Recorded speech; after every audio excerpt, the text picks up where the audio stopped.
तमाम पत्रकार साथियों और ख़ास करके वामसब्स के कार्यकर्ताओं को मुबारकबाद देता हूँ। उसके लिए ख़ास करके शान मोहम्मद साहब को और मामून मेश्राम साहब को, जो 18 दिसंबर से लेकर 22 दिसंबर तक जिला गया में बिहार में वामसब के साथ वामसब्स का बहुत बड़ा अधिवेशन होने जा रहा है। मैं आपके माध्यम से, तमाम पत्रकारों के माध्यम से ये बता कहना चाहता हूँ कि आज जो है भारत में जिस तरह से मनवादी पुजवादी ताकतें जो है नंगा नाच कर रही हैं और कॉन्स्टिट्यूशन के साथ खिलवाड़ हो रहा है और हमारे डेमोक्रेसी के साथ जो खिलवाड़ हो रहा है, डेमोक्रेसी को बचाने की ज़रूरत है।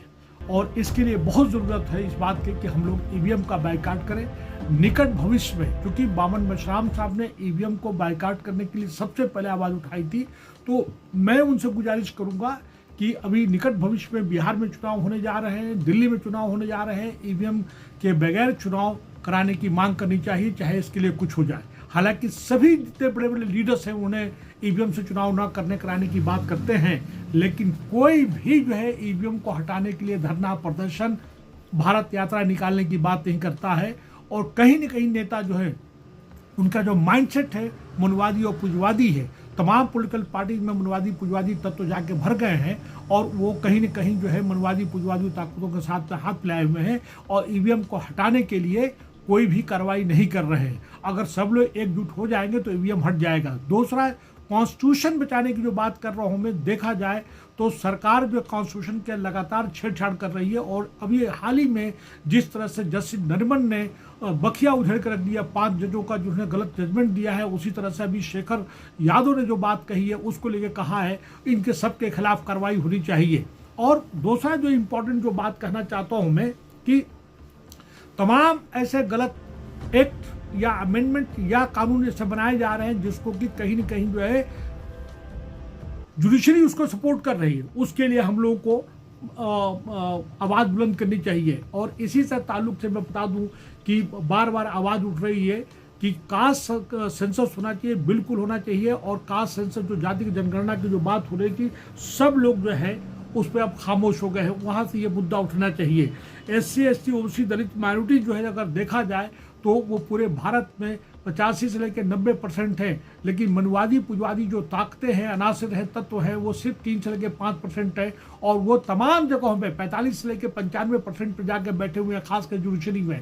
और ये जो है हमारे जो सरकार में सत्ता बैठे हुए हैं उन लोगों का काम ये है कि SC ST से लड़ाना, ST SC से लड़ाना, OBC से लड़ाना, माइनॉरिटी से लड़ाना, और तमाम तरह के इंतशार को उन्होंने फैला दिया है। और उसके अलावा इन्होंने बड़े चतुराई के साथ में जो है देखा जाए मनवादी पुजवादियों ने एक तरह से मामून मेश्राम साहब ने कई एक फोरम से ये बात कह चुके हैं और खास के वामसब के लोगों ने कहा है कि SC ST OBC जो है हिंदू नहीं है, ये देखा जाए तो ये दलित है। ये उनका खुद का कहना है कि हम आदिवासी जो है भारतीय हैं, आदिवासी जो मूल निवासी हैं। और उसी तरह से इनका कहना है कि हम जो है दलित जो है, हम लोग दलित जो है मूल निवासी है। और इन्होंने जानबूझ के इतना नैरेटिव जारी कर दिया कि मूल निवासी और वनवासी, जबकि ये खुद जो है अगर देखा जाए तो इनका DNA जो है आर्य नहीं, ये बाहर से आए हुए हैं। इनके जो चालाकी है इनको जानने समझने की जरूरत है कि ये जो है मूल निवासी और वनवासी का ये करके वोट लेने के लिए इनको सबको हिंदू बना देते हैं। और उसी तरह से जब उनका काम हो जाता है तो सब ये SC ST दलित हो जाते हैं और फिर ये निचला तबका हो जाता है। इसको जानबूझ के देखने समझने की जरूरत है। और यही नहीं, ये मैं आपके माध्यम से बताना चाहता हूँ, आगाह करना चाहता हूँ कि जितने भी आज जो है अटैक माइनॉरिटीज पे हो रहा है, चाहे CA NRC 370 ट्रिपल तलाक, और उसके साथ साथ में अभी हाल ही में देखा जाए तो जो वक्फ अमेंडमेंट एक्ट को लेकर, और दूसरा जो है वर्शिप प्लेसेस एक्ट 1991 को लेकर ये बखड़ा खड़ा किया गया है। ये सिर्फ और सिर्फ माइनॉरिटी को हरास करने के लिए किया जा रहा है। इनके एजेंडे में है, RSS के एजेंडे में है, मनवादी पुजवादियों के एजेंडे में है। अगर मुस्लिम माइनॉरिटी अगर ट्रैप हो जाएगा, कंट्रोल हो जाएगा तो ये हिंदू राष्ट्र बन जाएगा। और जिस तरह से कई एक लोगों ने, इनके नेताओं ने हिंदू राष्ट्र की बात करते हैं, तो अभी अगर देखा जाए तो हाल ही में जो प्रोग्राम हुआ है इंदौर में, वहाँ के दलजीत दोसांझ जो बात कही है मैं उसको रिपीट करना चाहता हूँ कि जो भी हिंदू राष्ट्र की बात करता है आवाज़ बुलंद करनी चाहिए और उसके खिलाफ देशद्रोही की मुकदमा चलाना चाहिए। उसको जो है उसके खिलाफ कार्रवाई होनी चाहिए। अगर इस तरह की बात होगी तो फिर जो है कहीं ना कहीं जैसे कि ईस्टर्न स्टेट्स है वहाँ पे क्रिश्चियन की माइनॉरिटी है, उसी तरह से तमिल में तमिलियन अपनी आवाज़ बुलंद करेंगे, उसी तरह से खालिस्तान की बात उठेगी। ये किसी भी कीमत पे इसको टॉलरेट नहीं करना चाहिए। बल्कि राहत इंदौरी साहब का ये दलजीत दोसांझ ने जो शेर कहा है वो मैं पढ़ना चाहता हूँ कि हिंदू राष्ट्र जो लोग बात कहें तो ये वहाँ पे शेर जरूर लोगों को पढ़ना चाहिए। अगर खिलाफ है होने दो जान थोड़ी है, ये सब धुआं है आसमान थोड़ी है, सभी का खून शामिल है यहाँ की मिट्टी में, किसी के बाप का हिंदुस्तान थोड़ी है।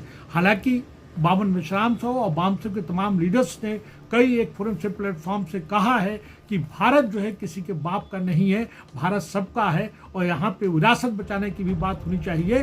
विरासत का मतलब ये कि गंगा जमुनी तहजीब, आपसदारी, भाईचारगी, अगर यही नहीं तो कैसे होगा। आज ये नेता जो सत्ता में बैठे हुए हैं, अगर देखा जाए तो ये कभी भी जो है इन्फ्लेशन की बात नहीं कर रहे हैं, अनएम्प्लॉयमेंट की बात नहीं, महंगाई की बात नहीं कर रहे, बेरोजगारी की बात नहीं कर रहे हैं, और आम आदमी की जो है तालीम की, शिक्षा की बात नहीं कर रहे, स्वास्थ्य की बात नहीं कर रहे हैं।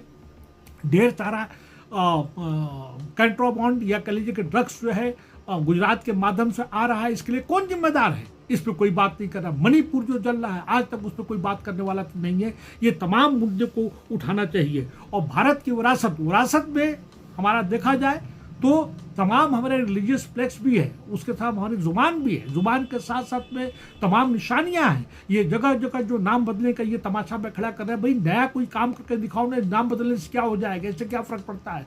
आप जो है पोस्ट इंडिपेंडेंस की बात करो, आप पुरानी बातें करते हो और उसके जो है गड़े मुर्दे को उखाड़ने पर लगे हुए हो, लेकिन जो है तुम विरासत की आप बात नहीं करते, भाईचारगी की बात नहीं करते, ये मनवादी भाईचारगी की बात नहीं करते, ये मनवादी पुजवादी ताकतें जो है ये लगातार जो है SC SC से लड़ाने की बात करते हैं, ST SC से लड़ाने की बात करते हैं, और उसके साथ साथ में हिंदू मुस्लिम करने पर लगे हुए, पूरा फिजा को खराब कर रखा है। और ये मनवादी पुजवादी ताकतें जो है देखा जाए तो इन्होंने भारत का पूरा जो है तमाम समाज में जो बदमजगी इन्होंने लाके खड़ा कर दिया है, उसके लिए बहुत ज़रूरी है कि इन पे लगाम लगाया जाए।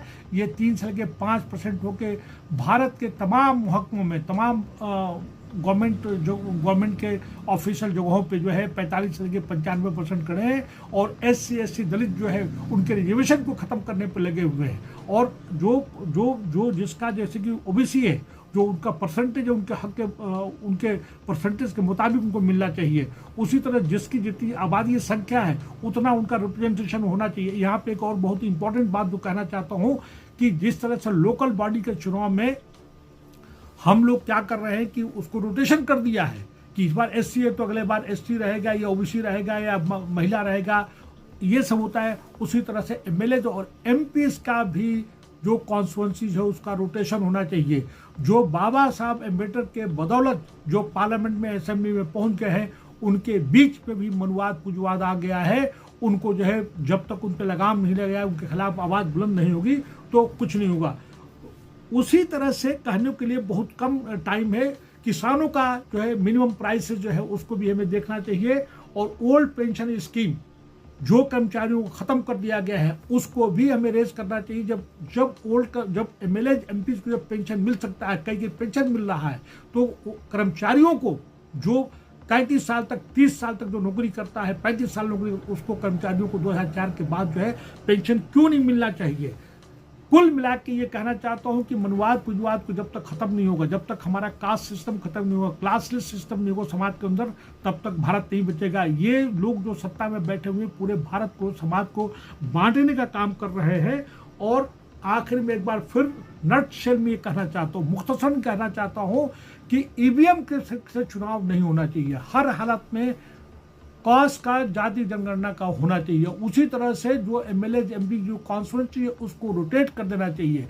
और आखिर में एक बार और कहना चाहूँ कि जो भी हिंदू राष्ट्र की बात करे उसके खिलाफ देशद्रोही की बात होनी चाहिए, और ना नहीं तो हमारा ऑलरेडी जो है ये जो है एक जो है कहलाता है कि यूनिटी इन डाइवर्सिटी, ये जो है हमारा मल्टी कल्चरल हमारा देश है, यहाँ पे लोग और बिखर जाएंगे। क्योंकि ऑलरेडी जो है हमारी सरकार ने क्या किया कि फॉरेन पॉलिसीज़ की गलत होने की वजह से जो है तमाम नेबरिंग कंट्रीज जो है हमारे उनसे रिलेशन अच्छे नहीं है।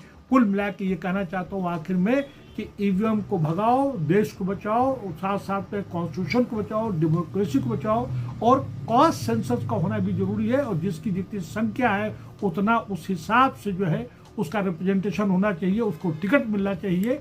और आखिर में एक बार फिर मैं कंक्लूड करना चाहता हूँ कि जो भी अगर हिंदू राष्ट्र की बात करेगा उसको देशद्रोही डिक्लेयर करना चाहिए। बामन मिश्राम को साहब को और उनके तमाम वर्कर्स को, वाम सिंह वर्कर्स को, ये प्रोग्राम जो कर रहे हैं उनको मैं अपने तहे दिल से उनको मुबारकबाद देता हूँ और तमाम कामयाबी के लिए मैं विश करता हूँ कि I wish the very best, शुभकामनाएं देता हूँ। आप सबका, पत्रकारों का बहुत बहुत धन्यवाद। Thank you very much.